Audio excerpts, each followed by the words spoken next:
Buenas noches, amigos por Israel. Un gusto nuevamente compartir con ustedes esta noche que tenemos un invitado de lujo, nada más ni nada menos que el doctor Bernardo Klicksberg, que desde los Estados Unidos nos va a hacer una conferencia. El tema a tratar es retos étnicos y sociales críticos de nuestro tiempo, caminos y experiencias esperanzadoras.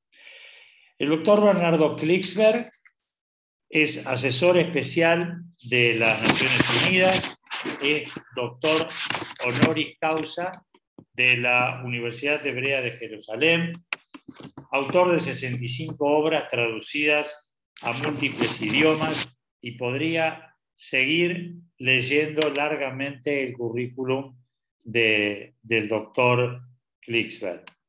Sí quiero decirles que los invito a que en el canal Encuentro de televisión hay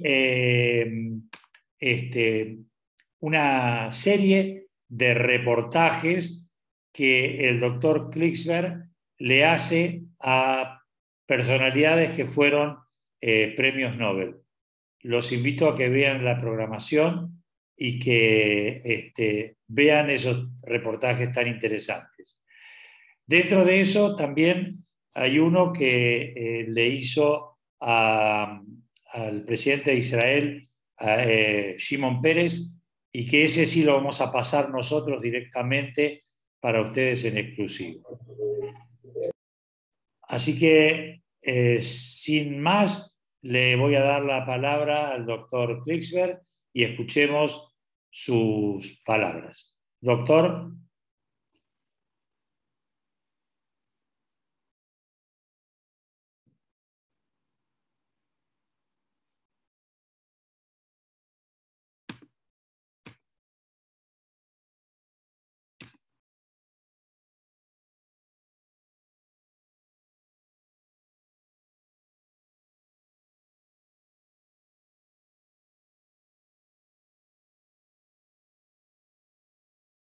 Un segundito que estoy tratando de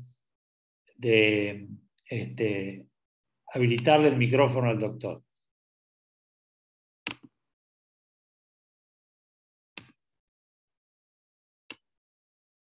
Doctor, ya puede usted abrir su micrófono. Ahora. Perdón. En primer lugar, agradecer.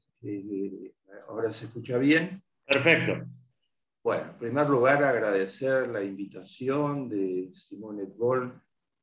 Para dictar esta conferencia en el marco de Amigos por Israel y felicitarlo mucho. Es un luchador incansable por la cultura y la continuidad judía, que ha hecho una tarea excepcional con su grupo de colaboradores durante estos tiempos de la pandemia tan duros, cuando nadie podía salir a ningún lado. Ahí estaba Simón casi semanalmente con su excelente programación,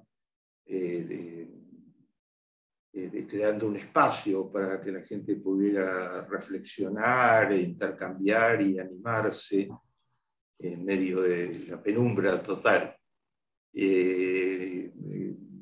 Muchas de las actividades que llevó adelante fueron de muy alta repercusión y excelencia, y allí sigue Simón estamos en la situación.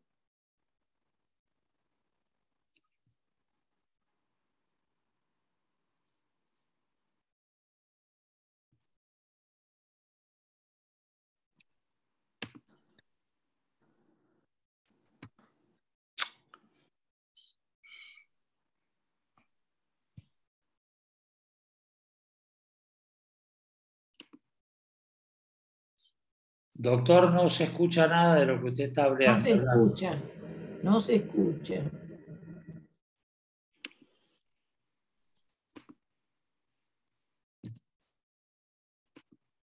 Ahora debería estar Ahora bien. sí, ahora sí.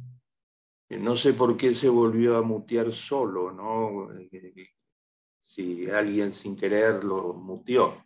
Cuando comencé estaba bien. Bueno, si se vuelve a mutear, yo desde acá lo puedo desmutear, ¿eh? Pero avísenme. Sí, sí, le avisamos. Bueno, estaba felicitando a Simón, no sé si eso se escuchó, por la magnífica trabajo durante la pandemia y ahora, brindando este espacio tan útil para el judaísmo, para la cultura,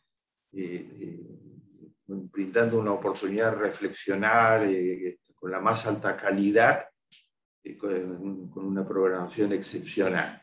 Así que cuando me invitó, accedí con todo gusto, ya en forma voluntaria, a aportar a este programa que ojalá tuviéramos muchas personas del empuje y de la calidad de Simón haciendo esto, sería muy bueno. Esto es de mucho valor en mi humilde opinión. El tema que me pidió Simón que trabajáramos es el de los grandes retos que en este momento tiene en lo ético y en lo social el género humano. No me voy a ocupar mayormente de lo económico, sí de lo ético y de lo social. La agenda es una agenda muy delicada porque estamos claramente en un momento de los más difíciles que haya tenido el género humano en toda su historia, probablemente. Lo refleja muy bien dos indicadores que les voy a mencionar antes de desarrollar una agenda de 6 puntos. El primero es una gran investigación que hizo las Naciones Unidas que se llama Informe de Seguridad Humana. Y entonces en ese informe, básicamente mediante una serie de indicadores, le preguntan a las personas cómo siente su inserción en la historia. Si se siente seguro, si se siente inseguro, cómo ve el futuro suyo y de sus hijos. Y la respuesta es muy desoladora, porque de cada 7, 6 dicen que se sienten inseguros. Que son muy pocos, en pocos países, los que ven el futuro con, digamos, se ven insertados con seguridad. La mayoría tienen inseguridades múltiples, y esas inseguridades múltiples son las que queremos reflejar en la conversación de hoy con ustedes, pero con un matiz especial que caracteriza todo lo que humildemente yo hago, multiplísimas actividades que me ha tocado desarrollar en las Naciones Unidas, asesorando países y trabajando como profesor honorario, doctor honoris causa de una cantidad de universidades, que es la esperanza. Yo creo que tenemos que matizar los datos que les voy a dar a continuación, que son los últimos datos duros sobre lo que está pasando, con la esperanza de que las cosas pueden mejorar y que pueden cambiar. Y también voy a dar datos sobre la esperanza, ¿no? Para todo eso tenemos un espacio de tiempo limitado, porque queremos mucho escuchar las preguntas de ustedes. Comenzamos. El primero de los grandes temas está en todos los diarios del mundo de hoy. Se llama el cambio climático. Han llegado para instalarse como el gran tema del siglo XXI. El siglo XXI tiene muchos problemas, pero hoy ustedes basta abrir los diarios de cualquier país virtualmente del mundo, tienen el informe que termina de publicar la Organización Meteorológica Mundial, que llama totalmente alarma. Un nuevo informe de las Naciones Unidas sobre el tema de la polución, que es absolutamente inquietante. Hubo un informe sobre la reunión que se va a hacer 50 años después de la primera reunión de Estocolmo sobre cómo gestionar mejor el mundo, que básicamente dice que se ha gestionado muy mal y que estamos frente a problemas de relación con la naturaleza decisivos, digamos. Estamos en un divorcio franco y total con la naturaleza, agresivo, en lo que el secretario general de las Naciones Unidas, Antonio Guterres, llama una guerra sin cuartel con la naturaleza, de la que solo podemos perder. ¿Y por qué decimos todo esto? Ustedes conocen los datos generales, yo les voy a resumir los últimos datos que hay al respecto, aparecen en todos estos informes y en otros que acostumbro, que me sirven de base de información. Este es el estado de la ciencia, diríamos, el estado de la reflexión sobre el tema del cambio climático. ¿Por qué preocupa tanto? En el mismo momento en que nosotros estamos hablando, el día de hoy la Tierra se va a calentar un poco más. Ha sido un día caluroso para el planeta Tierra, como lo vienen siendo los últimos 11 años, los más calurosos de toda la historia, desde que se mide el ascenso de la temperatura. Y el calor viene determinado por los gases invernaderos, por la contaminación de la atmósfera de la Tierra, por fundamentalmente el dióxido de carbono, un gas invernadero que emite los combustibles fósiles, que tienen las minas de carbón, la actividad petrolera, las minas de carbón y todo lo que significa el carbón en primer lugar. También al dióxido de carbono se le suma el metano, que es un gas absolutamente venenoso, pero el principal es el dióxido de carbono. Convierte a la atmósfera en una atmósfera que interrumpe los equilibrios naturales y el planeta se calienta, sube la temperatura promedio. Según los datos del día de hoy, el dióxido de carbono de este año, del último año, fue 413 por millón, así se mide, lo que es un récord absoluto, el más alto de la historia, y para darles alguna idea, duplica totalmente los niveles de dióxido de carbono de muy pocos años atrás. El dióxido de carbono, hay el Alto Panel Mundial de las Naciones Unidas, que es el mayor monitor mundial de cómo va evolucionando y de qué pasa con el clima en general, sacó el Premio Nobel de la Paz, y dice las Naciones Unidas que si llega a pasar de 1,5%, que quiere decir, muy resumidamente, que la Tierra se caliente 1,5% más que la temperatura promedio que había en 1850, cuando comenzaba la revolución industrial, estaríamos en una situación de emergencia climática muy grave. Y estamos en 1,2%, y el dióxido de carbono no está cediendo de ninguna manera.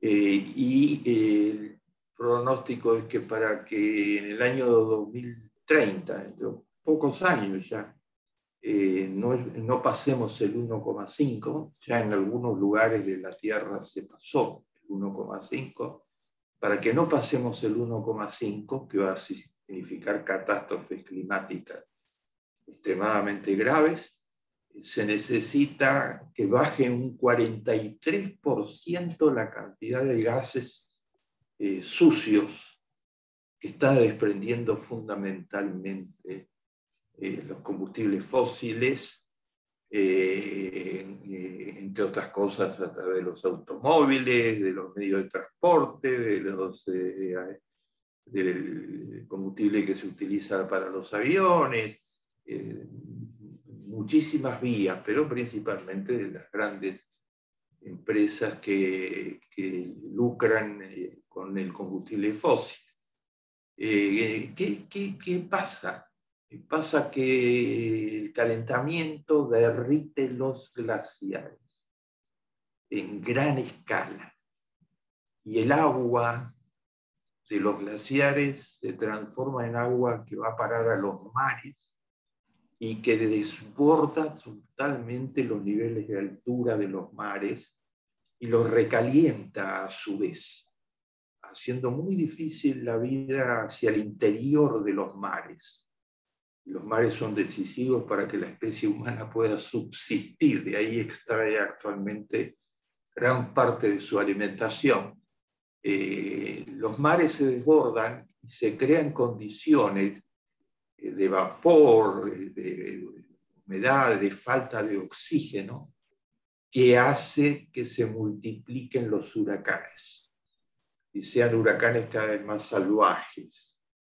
Y esos huracanes se producen inundaciones gigantescas, casi dantescas. Y a su vez todos estos factores y el calentamiento global, como se le llama la suba de la temperatura de la Tierra, genera sequías. Hace 12 años que en Etiopía virtualmente no llueve a los promedios mínimos que necesitaría un país de 120 millones de habitantes para que su población pueda subsistir, y lo mismo está sucediendo en todo el Cuerno de África. Producen sequías y se produce otro fenómeno que los bosques se autoincendian. Estamos en la época de los mega incendios. Incendios que son generados por la conjunción de sequías, falta de agua, humedad y calor. El calor es la atracción. Y entonces entran en combustión. Y tenemos actualmente los mayores mega incendios de la historia. En este mismo momento hay uno en Nueva México que está quemando 130.000 acres de tierra. Hay incendios dificilísimos en este momento en California, en Texas, en Arizona, y al mismo tiempo los hay en África, en Asia, en otras latitudes, y en un lugar que nos es muy cercano y que incide totalmente en nuestra vida y en la Argentina, y va a incidir cada vez más en el Amazonas. El Amazonas es la mayor reserva de aire limpio, selvas tropicales que tiene el planeta Tierra, por eso se lo llama el pulmón del planeta. El Amazonas y en general los bosques y las selvas absorben casi la mitad del dióxido de carbono. O sea, la situación sería ya invivible totalmente si no tuviéramos esa reserva en la naturaleza que absorbe. Pero están siendo destruidos por los mega incendios y por los incendios provocados por la mano del hombre. Internacionalmente se critica permanentemente desde los organismos de las Naciones Unidas lo que se está haciendo con el Amazonas, las actuales políticas públicas en el Brasil, que en lugar de preservarlo, combatir los incendios, tomar prevenciones, cuidar y extender las reservas naturales, han abierto a la explotación virtualmente sin reglas.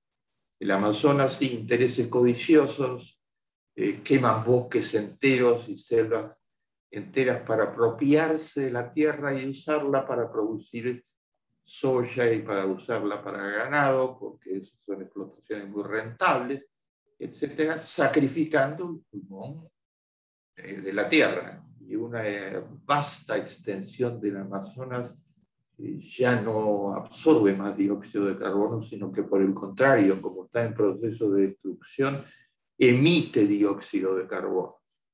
Cuando se producen estos incendios hay más dióxido de carbono que se emite hacia la naturaleza. Todo este proceso tiene impacto sobre los seres humanos. Es un proceso que los invito a leer Laudato Si, la famosa encíclica del Papa Francisco, y los documentos principales del panel Premio Nobel de las Naciones Unidas son coincidentes. Es un proceso que hoy sabemos que está generado por la mano del hombre. No hay ninguna excusa posible. No es posible echarle la culpa a la naturaleza. La naturaleza estaba tranquila, digamos. Ha sido creada, la divinidad creó un mundo armonioso, donde todo se vincula con todo y llena de equilibrios y de recursos naturales fenomenales. Pero intervinieron intereses humanos espurios. Realmente el Papa lo llama la codicia desenfrenada. El panel de las Naciones Unidas, el secretario general de las Naciones Unidas dice: los que no les importa nada salvo su provecho personal, y están sacrificando esos equilibrios naturales a través de la emisión en gran escala creciente de los gases venenosos. Los impactos que se están produciendo son impactos que obligan totalmente a que estemos en alarma, digamos, para usar una palabra suave. Les menciono algunos de los impactos.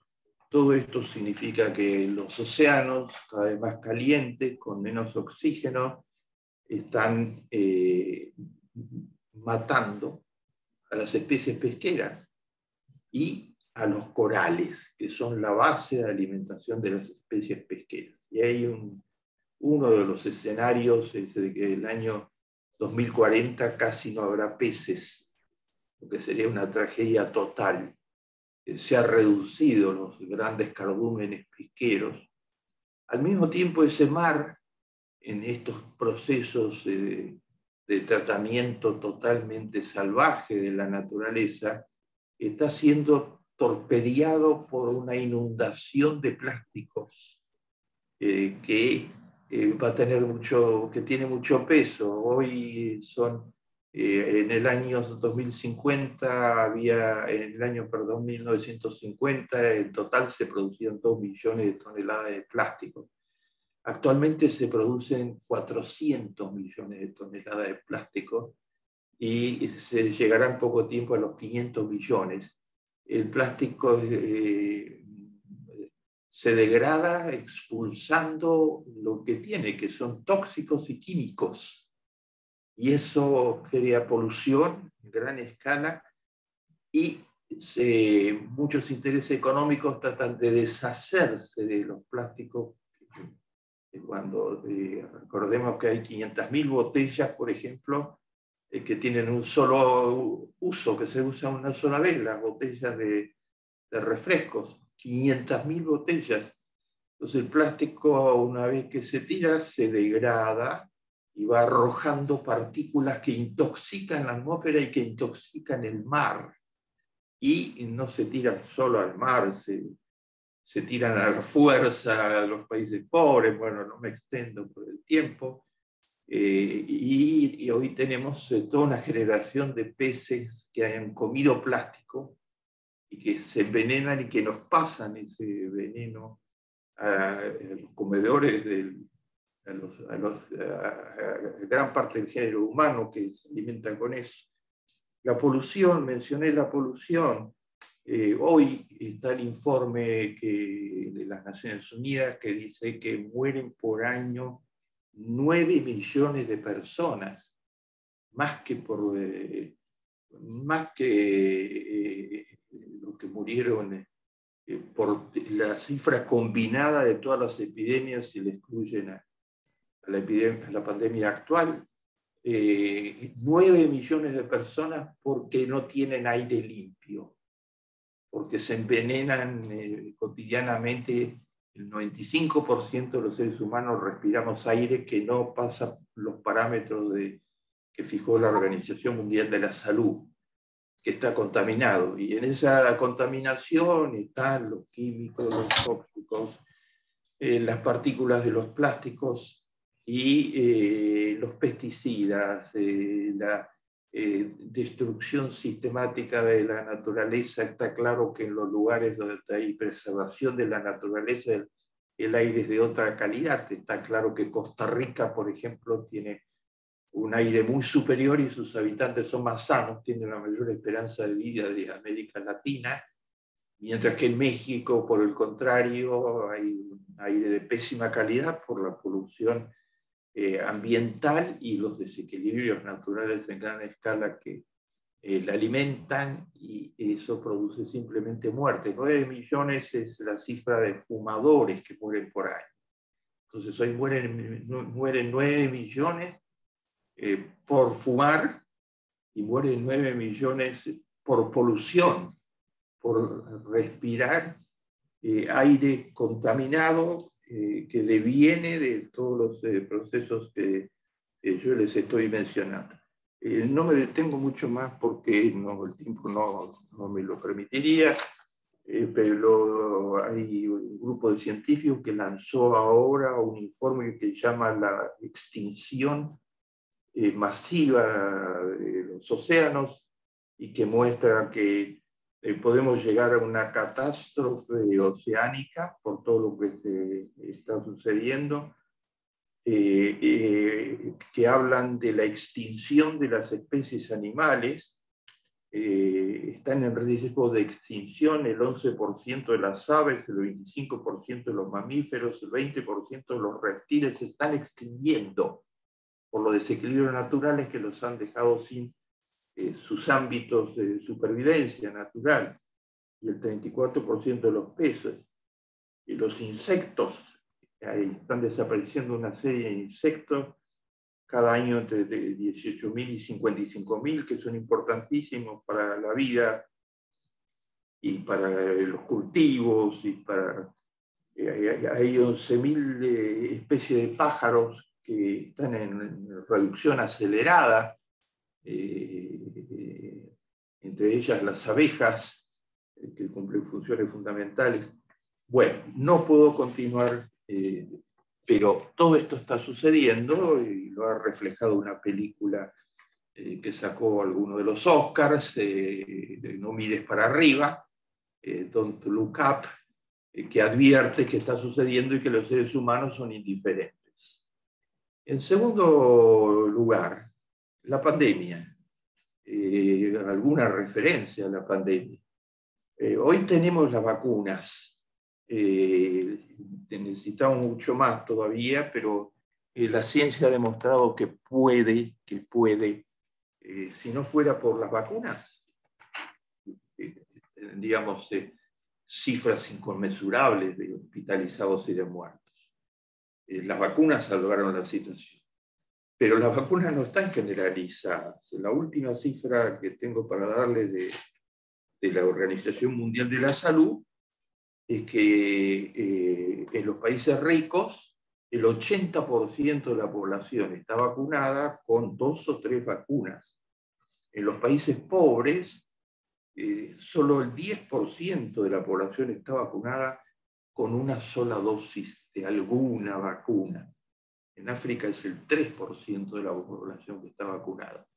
Entonces, eso dejó el espacio, eso se preveía, para que los virus se sigan multiplicando, para que, como tienen receptores humanos, entonces siguen fabricando, digamos, nuevos virus. Y está probado que si se llegara a dar las vacunas al 80% de la población del mundo, lo que es absolutamente viable desde el punto de vista económico, sería un porcentaje muy bajo, menos del 0,1% del gasto militar actual en el mundo, lo que se necesitaría para eso. La vacuna retrocedería seriamente la pandemia. Mientras le dejemos espacio en los países más pobres, en los países en algunos países de desarrollo intermedio y no se universalice el derecho a la vacuna como lo ha pedido las Naciones Unidas, el Papa, muchísimas organizaciones de bien público, las iglesias de todo tipo. Mientras no se haga eso, corremos los riesgos que estamos corriendo, ¿no? Las vacunas nos salvan, hacen que la enfermedad, cuando se produce a un nivel mucho menor de gravedad, pero no impiden este proceso de reproducción de virus, que puede ser uno más contagioso que el otro, etc.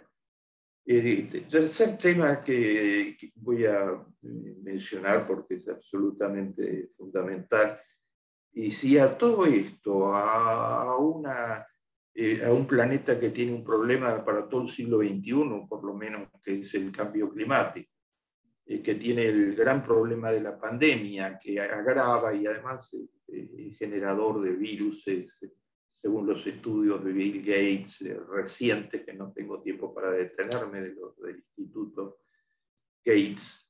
Si a todo esto le sumamos las enormes desigualdades. En este momento hay una guerra, que sería el cuarto factor. Una guerra provocada por el hombre. Claramente un Estado invadió a otro Estado democrático y está tratando de apoderarse Rusia está tratando de apoderarse de Ucrania. La guerra es lo peor que le puede pasar a los seres humanos, lo sabemos. Pero además, los perjuicios que esto está causando en un mundo profundamente desigual son inconmensurables, estimados amigos. Subió dramáticamente desde que comenzó la guerra los precios de las comidas fundamentales de la gente más pobre del mundo. Rusia frenó parte de sus exportaciones de cereales y alimentos y obligó a Ucrania, que es un gran productor de alimentos para pobres, de alimentos que consumen algunos de los sectores más pobres del mundo, obligó a Ucrania a dejar de exportar, porque está bombardeando Odessa y está bombardeando los puertos de donde salen los cargamentos. Entonces se redujo la oferta de alimentos y se desató una ola especulativa con los alimentos que hace que hoy, si toman el New York Times de hoy, van a ver que hay una gigantesca población en África y en Asia acorralada totalmente porque no puede comprar, son personas que están en pobreza o debajo de la línea de la pobreza. Y con lo que no pueden comprar más los alimentos más básicos. Entonces solo consiguen alimentos de reciclaje de basura, de ayuda internacional, y sus chicos, desgraciadamente, las cifras de hambre escalan. Estamos hablando de más de 1.000 millones de personas actualmente, de los 7.800 que tiene el planeta, que tienen hambre directamente, en un mundo que tiene todas las posibilidades de producir alimentos de sobra para 12.000 millones de personas y tiene 7.800, como les dije. Pero la guerra puede interrumpir totalmente las vías usuales de suministro de alimentos. Esta guerra además implica todas las crueldades. Es una guerra donde el invasor ataca a la población civil como un objetivo central de la guerra, la destrucción de pueblos enteros. Nosotros tenemos mucho para decir porque, entre otras cosas, fue bombardeado algunos de los cementerios más antiguos del pueblo judío que estaban en Ucrania y que fueron bombardeados misericordiosamente. Y la gran fosa donde se tiraron los cadáveres de más de 50.000 personas, que fue uno de los pogroms mayores de la historia, que también fue bombardeada misericordiamente, además de la crueldad y y la pérdida espantosa de vidas, se están creando problemas gravísimos en alimentos y en combustibles. El precio de los combustibles Rusia es uno de los principales productores mundiales, como ustedes saben, no entro en los detalles, porque ese no es mi tema en esta oportunidad, pero se está desequilibrando totalmente, lo que está llevando a la desesperación. Igual se escucha ahí. ¿Ah? ¿Se escucha bien? ¿Ahora se escucha bien? ¿Se escucha bien? Perfecto, bien? doctor, perfecto. Sí. La desesperación por... ustedes avisen si hay algún problema. En la desesperación por asegurarse los combustibles, se ha disparado especulativamente, lo mismo que sucede con los alimentos. Las empresas que tienen que ver con esto, las más grandes, según los análisis de los economistas, son parte del problema, y se ha disparado la especulación y el mundo está en uno de los topes de inflación mayores de su historia. Pues la inflación, aparte de ser el problema ancestral del argentino, es el problema en los Estados Unidos, 8,5% de inflación, la mayor tasa en 40 años. Es el problema en Europa, la inflación es destructiva totalmente, destructiva particularmente para todos los que viven de rentas fijas, para los pobres y para las clases medias, etc. Todo esto junto, mis estimados amigos, forma lo que uno podría llamar la tormenta perfecta. ¿No? Vivimos en un mundo que está en medio de una tormenta perfecta. Y si hasta el año 2030 no se bajan los gases venenosos, los gases invernaderos, en el año 2030 es el ultimátum que entran a desequilibrarse una cantidad de sistemas naturales, de un modo tal que después de eso va a ser muy difícil de volver a controlarlos. Perdemos totalmente capacidad de control. Si sigue eso hasta el 2050, vamos a estar igual que en la película esta, que les recomiendo, que hace una alegoría sobre lo que puede pasar si la humanidad sigue sin escuchar al panel del Premio Nobel de la Paz o a la encíclica Laudato Si, o a todas las advertencias a las Naciones Unidas, etc. ¿Hay remedio? ¿Hay esperanza? Yo les dije que les traigo esperanza. No les traigo ninguna fórmula, no soy poseedor de ninguna fórmula, pero humildemente he dedicado casi toda mi vida a luchar contra la pobreza, las injusticias, las desigualdades, y escribir sobre eso, etc. Si les de alguna utilidad, hay un libro que escribí con Amartya Sen, el Premio Nobel de Economía, que está en 30 idiomas, que se llama Primero la gente. De paso, el canal Encuentro entregó ayer mi entrevista a Amartya Sen, justamente conversando del hambre y de todo esto. La pueden encontrar seguramente si buscan a través de los medios sociales. Amartya Sen es probablemente la persona que más sabe en el mundo de hambre, Premio Nobel de Economía. Hay esperanzas. Hay esperanzas. Primero hay esperanza de combatir la emisión de los gases. En realidad es como con las vacunas. Sabemos cómo se combate la emisión de los gases. Se combate con energías alternas. Se combate con energías limpias.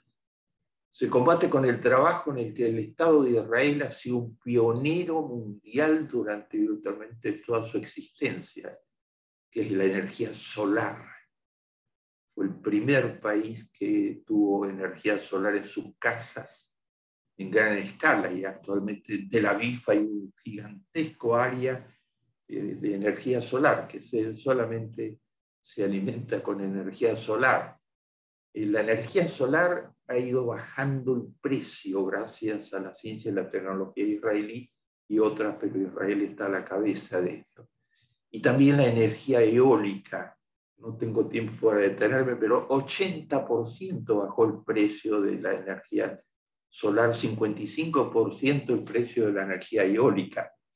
Y también de la maremotriz, donde los noruegos, los nórdicos están haciendo una contribución fenomenal, como la hacen en casi todas las áreas de soluciones. Son los países que mejor andan en el mundo en todos los indicadores que yo les he dado anteriormente, según todas las tablas, etc. Entonces se puede combatir con energía alterna y es barata.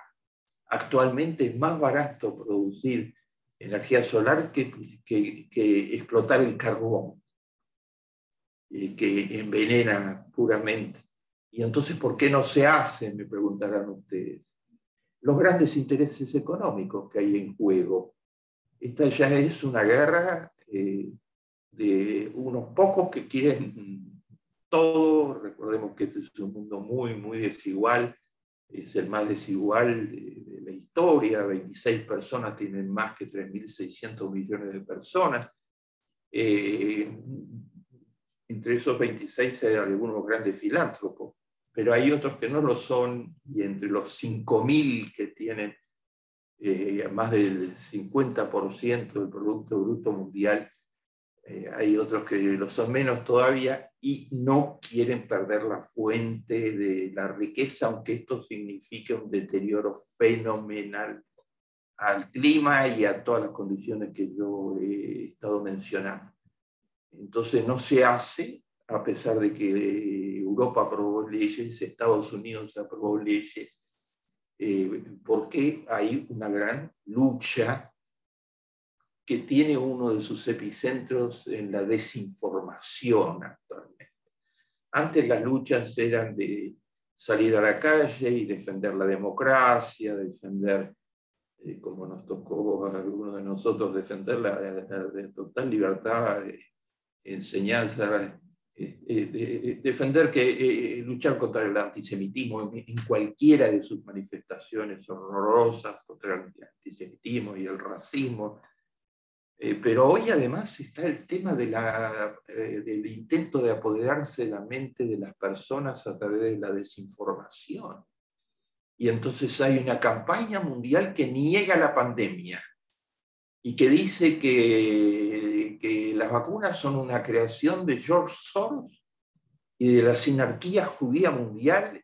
Ustedes lo pueden leer en QAnon, que es una de las conspiraciones más exitosas y que tiene diputados en los Estados Unidos actualmente, en el Congreso, la señora Green, que es neonazi, etc. Dicen que los judíos estamos detrás de las vacunas para apoderarnos a través del control de las vacunas, nos apoderamos de la humanidad en su conjunto y de las mentes de las personas, etc.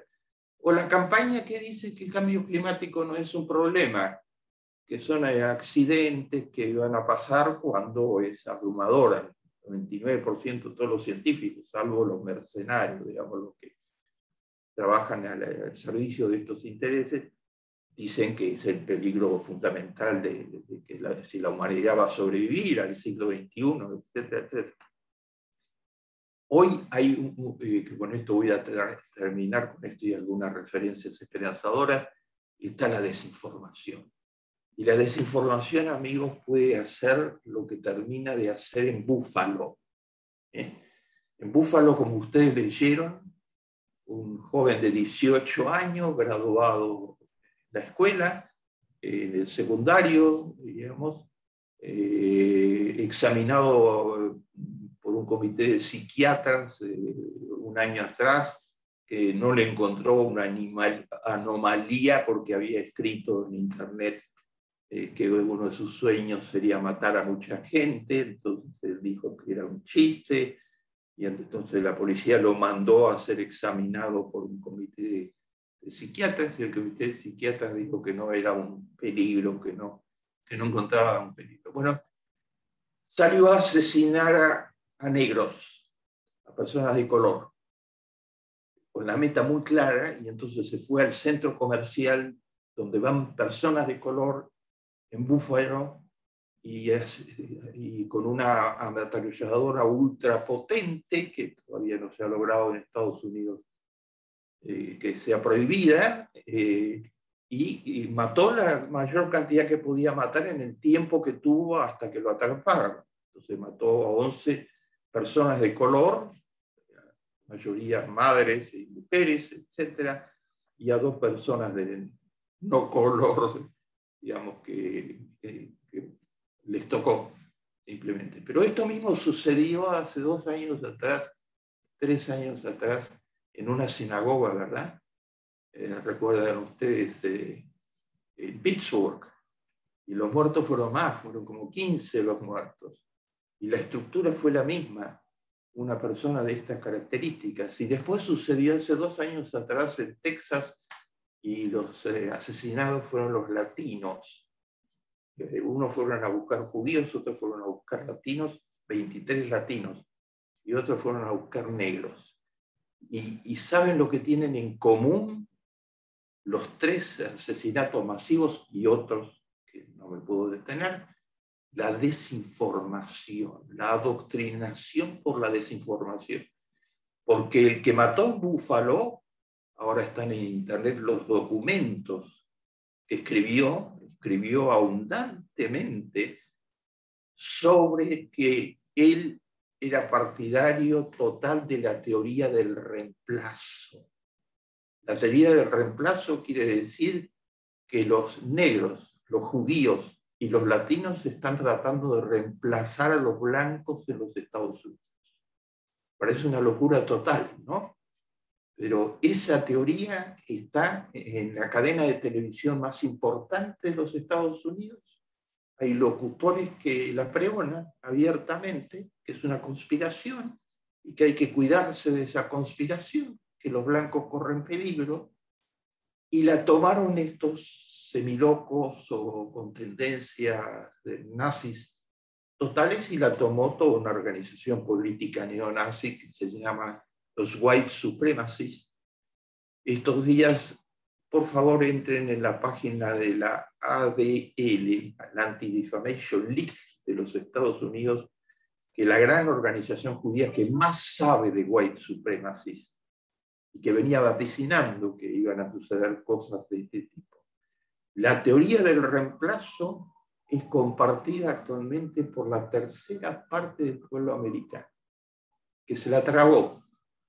Hay una conspiración y que no reaccionan de este modo de ninguna manera, no salen a matar gente, pero se crean las condiciones de legitimidad para que aparezcan los grupos como estos white supremacists que sí quisieran matar gente y que formaron parte de la invasión al Congreso y de la manifestación de Charlottesville, donde, si se recuerdan, cantaban "no permitiremos que los judíos se apoderen del país", y asesinaron a una persona, una mujer, etc.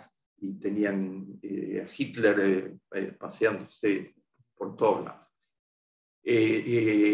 ¿Por qué hay esperanza? Porque desde ya que se puede luchar contra la desinformación. Se necesita información como esta que ustedes, como esta de Simón, información, y que todos seamos propagadores de información correcta, que chequeemos, que no nos traemos más en los cuentos que nos están vendiendo permanentemente con objetivos criminales en muchísimos casos. Y que hagamos toda la presión para que todos los medios sociales se cierren a la penetración de las bandas criminales, que no lo están empezando a hacer, pero no lo hacían hace poco tiempo atrás. Los 3 asesinos se dieron el mismo lujo, los 3 que compartían la teoría esta del reemplazo, que es muy parecida a la terminología nazi. Los 3 se colgaron en la cabeza un aparato para filmar cuando estaban matando. Porque como muy probablemente los iban a matar a ellos, entonces querían que quedara testimonio en los medios sociales. Y entonces el de Búfalo se transmitió 35 minutos en los medios sociales la matanza.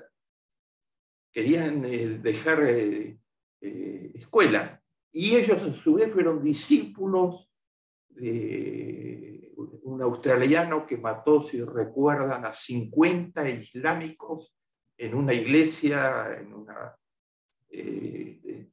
una iglesia islámica que estaban rezando. Se puede combatir la desinformación, se puede combatir la energía sucia, y hay quienes la combaten, estimados amigos. No estamos solos en el mundo. Hay un gigantesco movimiento de voluntarios trabajando en todos estos terrenos, la inmensa mayoría jóvenes y mujeres. Han surgido una gran líder mundial, una chica de 17 años, Greta.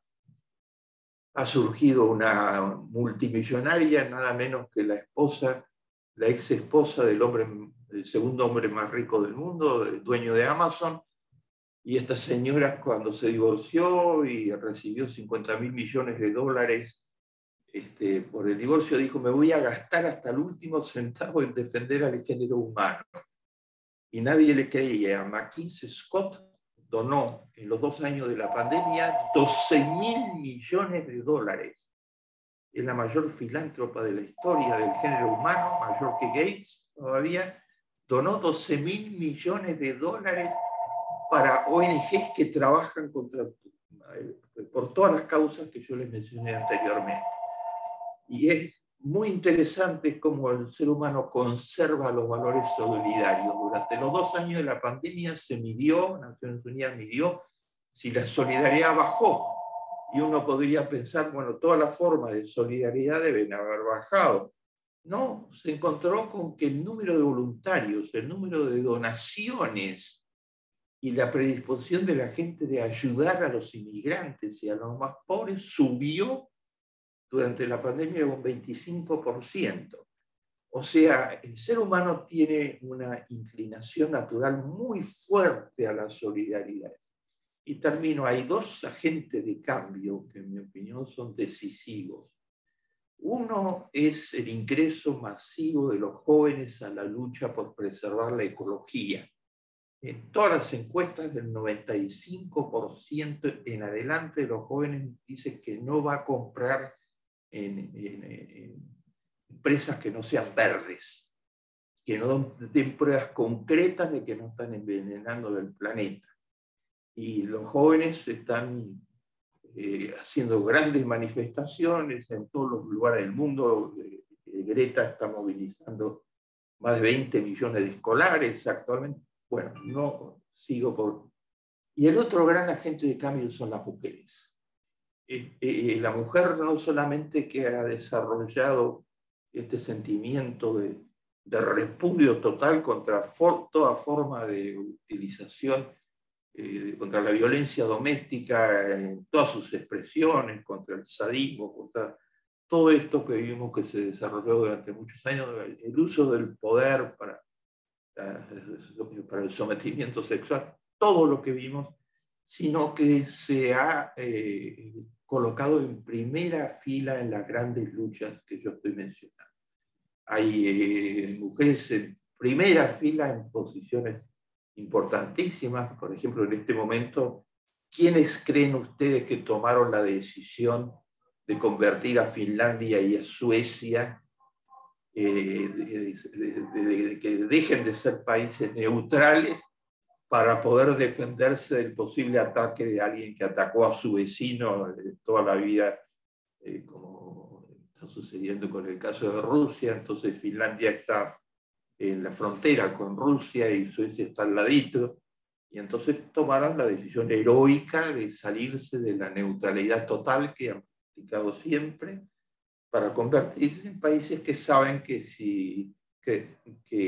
el invasor sabe que si lo va a atacar para anexar parte, etcétera, como ha amenazado en algunas ocasiones, no lo va a poder hacer porque están defendidos por la comunidad de las naciones.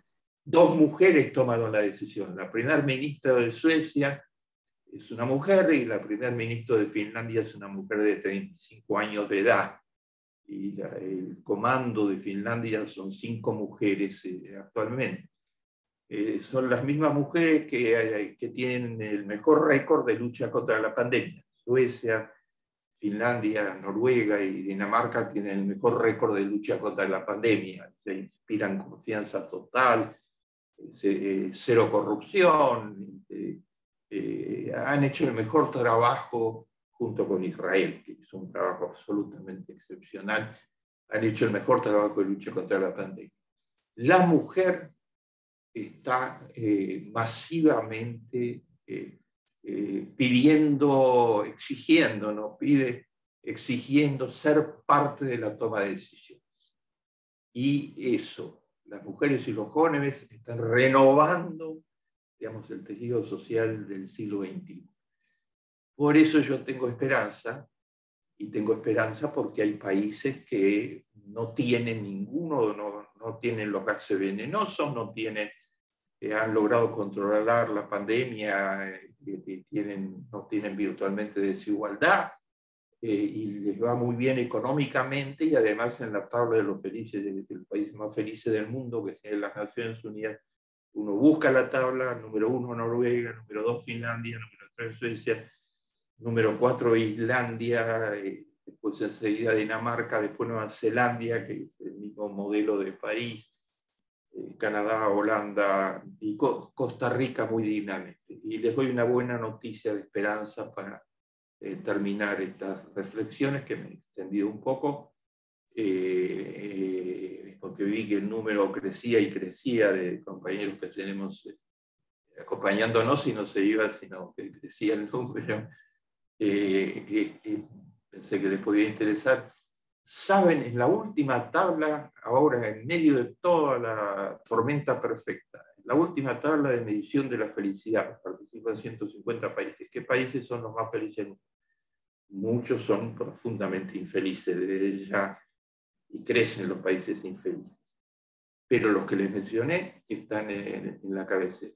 Y el Estado de Israel, que tiene muchos motivos para estar muy preocupado, digamos, por los enemigos, porque Irán quiere barrerlo de la faz de la tierra, por todo lo que sucede, cumplió 9,5 millones de habitantes este año, y cumplió que salió noveno en la tabla de felicidad del mundo, junto a estos países casi idílicos, digamos, que lo han hecho todo muy bien, tienen sus imperfecciones, pero son las sociedades más avanzadas del mundo. Está el pequeño Estado de Israel noveno, no solo en ciencia y en tecnología, donde es el primero en muchísimas áreas, sino noveno en ser el país más feliz del mundo. Entonces hay muchas reservas con qué luchar, y tenemos finalmente un arma ideológica. Alguna vez Bernard-Henri Lévy dijo sobre la Biblia: es el escrito de más poder ideológico de la historia del género humano, porque su ideología, la ideología de la Biblia, es ama a tu prójimo como a ti mismo, decía Moisés, y no te desentiendas de la sangre de tu prójimo. Gracias, doctor. Me gustaría hacerle algunas preguntas. A través de toda su alocución, yo tengo una pregunta que es consecuente a todos los aspectos que usted mencionó: el cambio ecológico, el derretimiento de los glaciares, la guerra de Ucrania, pero en todo el proceso para mí hay algo que me preocupa. Inclusive llego a comparar de alguna forma el comportamiento de Putin como el comportamiento de Hitler en su momento en el Holocausto que todos conocemos. Y la pregunta es: ¿qué hicieron los países poderosos del mundo para impedir este tipo de cosas? Yo creo que nada. Yo creo que en el caso de la guerra, un boicot económico que a Rusia no le causó demasiado problema. Creo que en la parte ecológica siguen tirando desechos tóxicos que no impiden la tala indiscriminada de árboles, que no cumplen con la rotación de tierras que bien habla la Torá. Entonces, la pregunta es, ¿por qué? ¿Solamente la economía es la que rige el que los países no hagan prácticamente nada? Magnífica pregunta, y todos saben, ¿no?, que pueden escribir preguntas, ¿no? Pueden escribir, ¿verdad, Simón? Sí, correcto. Simón las va a retransmitir, ¿no? Y yo las voy a recibir con todo gusto. No tengo todas las respuestas del mundo, pero tengo material para que sigamos pensando juntos y para inquietarlos. Y sí les recomiendo, para ampliar, porque acá lógicamente estamos muy limitados por el tiempo, para ampliar, primero la gente, Laudato Si, y estos videos que son muy fáciles de encontrar. Además hay un canal en YouTube, Bernardo Klicksberg, donde hay una cantidad de videos de encuentro, etc. Y lo de encuentro lo pueden ver todos los miércoles a las 20 horas.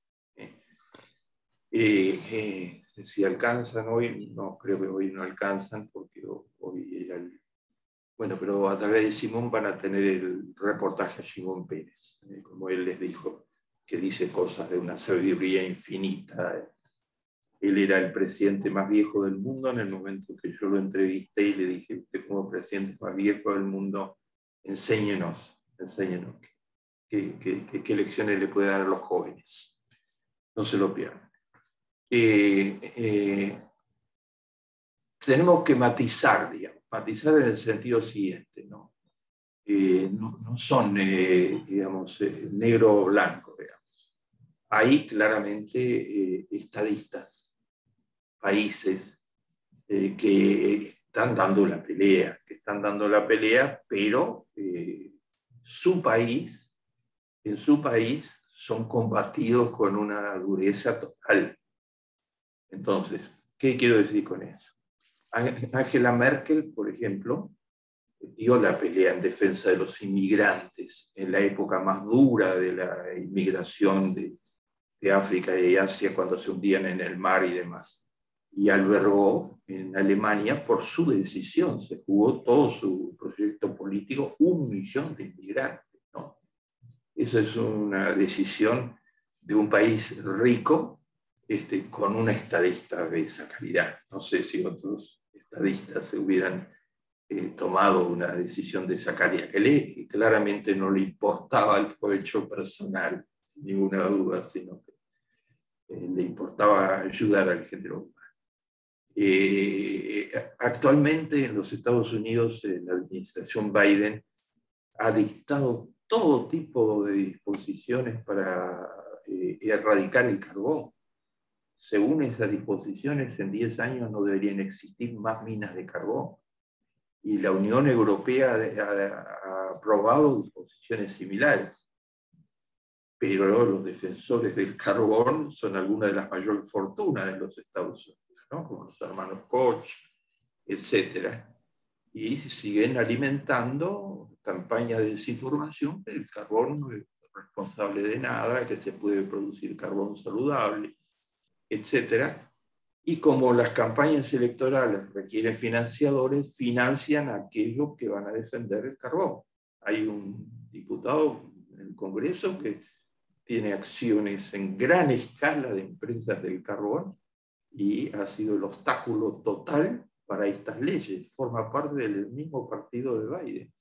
Sin embargo, ha sido el obstáculo total porque está defendiendo los intereses del carbón, digamos, de lo que dice la prensa americana totalmente. Ni que hablar que hay el otro lado político, intereses que pueden defender a los white supremacists, desde ya que les importa muy poco los daños que pueda sufrir con el motivo del clima la gente. ¿Quién sufre más? pude ni desarrollar quién sufre más la pandemia y quién sufre más el cambio climático. Los más humildes en todo el mundo, porque no tienen ni protecciones mayores de ningún tipo, etc. Entonces, hay esta gente que defiende estos intereses, esos no le interesan para nada. Está el presidente de Francia, que si había que elegir entre Le Pen y Macron, claramente no hay elección posible, ¿no?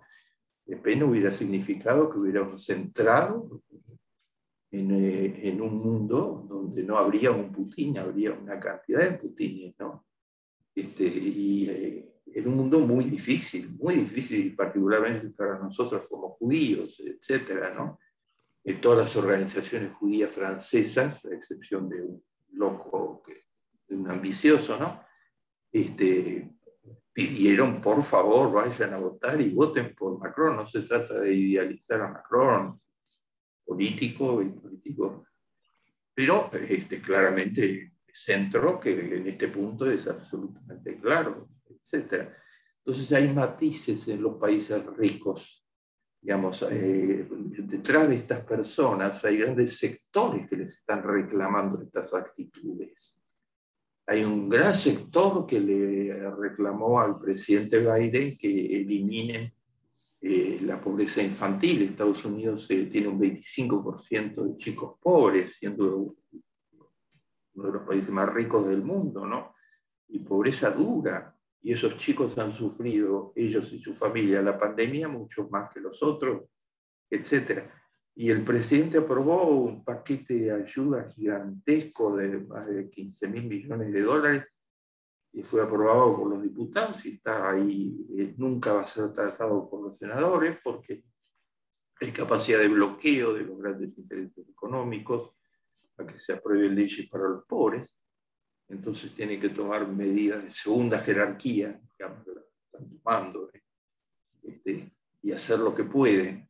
En este momento una judía, es una casualidad, no digo que eso sea siempre así, pero la señora Yeltsin es la ministra de Economía de los Estados Unidos y está recorriendo el mundo en este mismo momento porque es la única que lanzó un programa para que las grandes multinacionales que no están pagando impuestos porque trabajan en distintos países y declaran sus ganancias en países donde no hay impuestos, en paraísos fiscales y sus pérdidas en los países donde sí hay impuestos, entonces pagan el 1 o 2% de impuestos las empresas más ricas del mundo.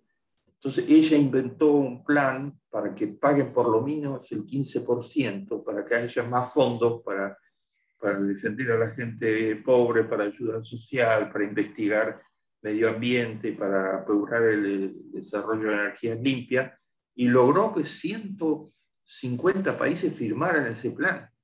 O sea, ahora está recorriendo Europa en este mismo momento la señora Yeltsin y visitando a los estadistas para exigirles que llegó el momento de convertirlo en leyes para hacer una gigantesca redistribución de recursos, ¿no? De Amazon o de los multirricos, etcétera, de Oracle, de los multirricos, que pagan sus impuestos, no se expropia nada, se pagan el 1%, que paguen el 15%, los ciudadanos americanos pagan el 33%, que paguen el 15% por lo menos, para que el mundo tenga más recursos para distribuir vacunas en todo el mundo. Entonces, estoy hablando de la ministra de Economía de Estados Unidos, obviamente tiene el aval total del presidente. Ella inventó la campaña, ¿no? Entonces, en los países ricos hay una lucha que yo diría que va a ser cada vez mayor. Ahora, yo comparto con vos que no se hizo lo necesario para evitar esta guerra, que deberían haber imaginado otras cosas y ya no se hizo lo necesario cuando Putin tomó Crimea, digamos, ¿no? Ya 5 años atrás, o sea, se veía venir la posibilidad de esto. Pero no se veía venir con este dosis de, bueno, esto de decir la desinformación, ¿no? De crueldad total y desinformación. Cuando le preguntaron por qué mataron tantos civiles en este pueblo que se convirtió en un pueblo testigo, con la matanza de civiles cuando se retiraban del pueblo, en Bata, ¿no? Cuando se retiraban del pueblo, la respuesta fue: ese es un invento nazi, fue la respuesta de Putin. Es otro de los inventos nazis porque toda Ucrania está nazificada, y su ministro de Relaciones Exteriores le agregó: ¿y por qué se sorprende que Ucrania esté nazificada? El periodista le dijo: ¿usted cree realmente que está nazificada? No hay pruebas, no hay evidencia. ¿De dónde lo sacan? Y el primer ministro es judío y el líder del partido de oposición más grande es judío también. Entonces, ¿de dónde sacan que está nazificada? Entonces, Lebedev, como saben, contestó: bueno, Hitler tenía sangre judía en las venas, eso lo que hizo. Es el colmo de la desinformación. No hay ninguna prueba histórica de ninguna índole, ni en los delirios nazis se alega una cosa de ese tipo, o se alega que Ucrania está denazificada. Eso se llama la desinformación. Y efectivamente eso se puede frenar, ¿eh? Eso hay instrumentos técnicos y hay que, junto al bloqueo económico y a las otras cosas, etcétera, es fundamental dar la pelea de la información sobre lo que está sucediendo. Doctor, estamos bastante excedidos en tiempo y me gustaría hacerle dos preguntitas más. Le pido por favor que sea lo más breve posible para contestar porque estamos realmente excedidos. Claro. Usted en su charla, en un transcurso de su charla, habló sobre las teorías del reemplazo. Y yo quisiera saber cuál fue la influencia del expresidente Trump en esas teorías. Bueno, yo digo que la influencia, según así lo está planteando actualmente el Anti-Defamation League en los Estados Unidos, la influencia mayor viene de Hitler, ¿no? Porque si ustedes comparan la raza superior, eliminar a las razas inferiores para que no pongan en peligro la hegemonía de la raza superior, ¿no? Y entonces legitimar todo ataque a todas las otras razas para que no pongan en peligro a la raza superior. O sea, esta idea de fondo de que hay los blancos superiores, los WASP, digamos, etcétera, y que se les está robando el país a través de la teoría del reemplazo, fue asomada en el periodo presidencial anterior en diversas oportunidades, pero sobre todo está siendo propagandizada por algunos de los locutores de ultraderecha más escuchados de los Estados Unidos, que tienen multitudes que los escuchan y que ellos provocan ideas delirantes. Algunos de estos locutores explican que QAnon tiene razón. Uno de los componentes de QAnon, que tiene diputados actualmente, y hay una cantidad de candidatos en las próximas elecciones de QAnon, la conspiración en los medios sociales, uno de los componentes es además el componente de que los judíos somos pedófilos y que es una conspiración de judíos pedófilos encabezada por George Soros, porque necesitan algún judío notable, digamos, para tener como uno de los mayores filántropos del género humano, etc.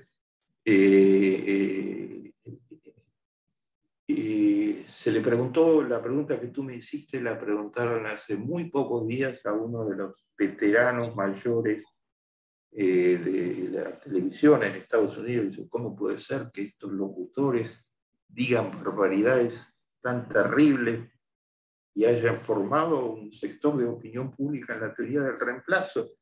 Y los asesinos claramente creen en eso. Y entonces se dice: y yo no sé si ellos está tratando de ayudarnos a nosotros, los políticos conservadores, de derecha, etcétera, para que ganemos las elecciones. Era un político muy prominente. O nosotros estamos trabajando para ellos. O sea, estos medios omnímodos que lanzan la teoría del reemplazo, son ellos muy, muy responsables, porque crean la legitimidad. La legitimidad para que cualquiera piense que las cosas son así y para que los más extremistas tomen las armas y para que cualquiera se lance a candidato a los cargos de diputados y senadores, que está sucediendo ahora, enarbolando la teoría del reemplazo, que hace pocos años atrás en Estados Unidos hubiera sido enjuiciada criminalmente, etc.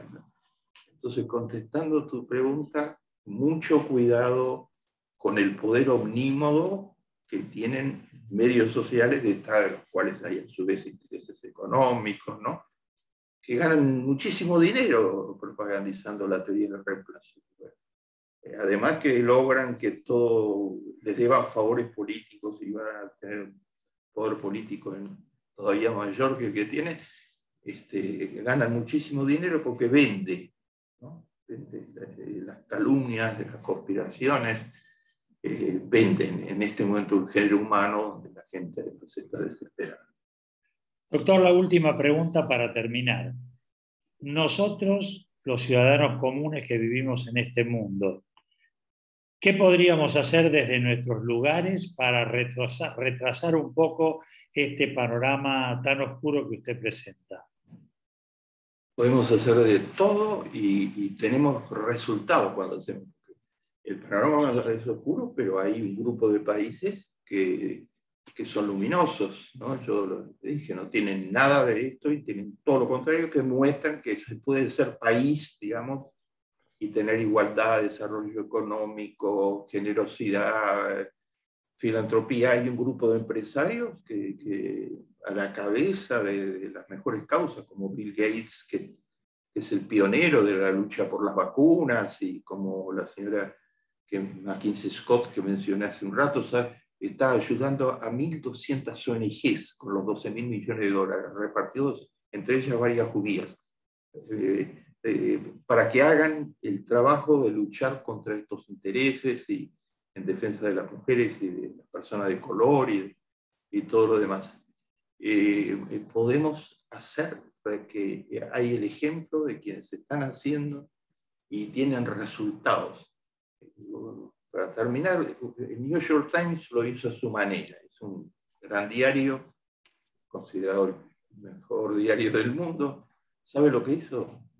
Dedicó casi la mitad del diario al prontuario del principal locutor de la ultraderecha en Estados Unidos. Nunca hace el New York Times una cosa así. Eran páginas y páginas y páginas para desenmascararlo totalmente. Dado que lo escuchan, porque dice barbaridades, y entonces lo escuchan, y él tiene un público mayor, cada vez mayor, por vía demagógica, como si fuera un Mussolini, digamos, pero desde la televisión y desde los medios sociales masivos, etc. El New York Times le dedicó 10 páginas enteras sobre cada detalle de su vida para mostrar de que toda su vida estuvo haciendo eso, que es tratando de ganar dinero en gran escala, sin escrúpulos de ningún tipo. Si nosotros desenmascaramos por un lado y por el otro lado presentamos a los héroes, porque está lleno de héroes éticos, en muchos casos anónimos, en otros casos no tan anónimos como Gates, como la señora Scott, como Angela Merkel, etc. Ahí abrimos esperanza. Doctor, no me queda más que agradecerle en nombre de Amigos por Israel su participación y su charla tan amena y tan clara que usted nos brindó. Y antes de despedirlo, quisiera invitar a todos nuestros Amigos por Israel para el jueves próximo, que comienza un ciclo, o sea, una nueva función del ciclo de óperas donde vamos a poner en pantalla Nabucco, ese furioso que manda a destruir el templo de Jerusalén y a echar a los judíos, y simultáneamente la reunión que nosotros tenemos normalmente los miércoles, la vamos a tener el próximo jueves, porque coincide con Yom Yerushalayim, el día de Jerusalén, y vamos a festejar Yom Yerushalayim con una actividad, historias y vivencias en Yerushalayim, histórica y de nuestros días, con la profesora Alicia Benmergui y la periodista y escritora Marta Wolf. Y ahora sí, doctor, si usted quiere hacer un cierre, muchísimas gracias en nombre de Amigos por Israel y fue un gusto de tenerlo entre nosotros. Y les agradezco a todos que hayamos estado pensando juntos. Quiero resaltar nada más que el atributo central del pueblo judío es la esperanza. Si no fuera por la esperanza, cuando estábamos en las peores condiciones en el desierto, creímos que había un Canaán. Y cuando estábamos en el Holocausto, en las ruinas del Holocausto, preservamos la documentación del Holocausto, ¿no? Ustedes saben que Ringelboim y otros, porque sabíamos y cantamos el himno de los partisanos, donde se dice nunca digas que esta senda es la final. Hay esperanza para el mundo y nosotros como pueblo judío tenemos que estar a la cabeza de la esperanza y empujar todas las causas de esperanza. Una está ahí al lado, es el Estado de Israel, que es una luz para los pueblos en ciencia, en tecnología y en eliminar los gases venenosos. Muchas gracias, doctor. Amigos por Israel, Shabbat Shalom Umeboraj para esta semana. Y bueno, como les dije anteriormente, los esperamos el jueves próximo para festejar juntos Yom Yerushalayim. Que tengan un buen fin de semana y muchísimas gracias.